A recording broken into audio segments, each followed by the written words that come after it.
50 cm de haut, 70 kg, le buste sculpté dans la pierre de Volvic de François Mitterrand trône désormais dans le hall du Conseil général du Puy-de-Dôme. Une inauguration en présence de l'ensemble de la famille de gauche départementale, tout un symbole. Je crois qu'aujourd'hui, François Mitterrand est une fois de plus un fédérateur. Une journée pour se souvenir de celui qui fut le premier président de gauche de la Ve République et d'une date à jamais gravée dans l'histoire, le 10 mai 1981. Ça m'évoque aussi des souvenirs un peu plus personnels.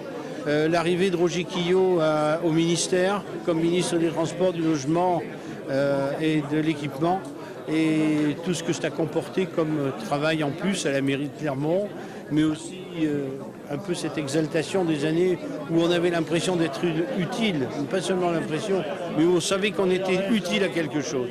14 années mitterrandiennes qui ont marqué socialistes, communistes et sur le boulevard qui porte le nom du président de la République, cette période ne laisse pas non plus indifférent. C'est un homme, j'aimais bien François Mitterrand, c'est quelque chose de très très bien pour moi. Il y a eu un enthousiasme de la part de la population française, une inspiration. Changer la vie, c'est pas pour rien. Mais après, il y a eu le réveil, le retour aux réalités, c'est-à-dire l'austérité du temps de Pierre Mauroy. Et ça a changé beaucoup de choses. C'était quelqu'un de populaire. Moi, je pense. Je suis un peu socialiste, moi.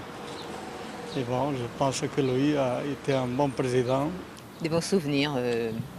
Je travaillais et avec une amie, on avait parié que s'il passait, on s'habillerait avec un chemisier rouge. Ce que l'on a fait. Je pense qu'il avait une image assez complexe.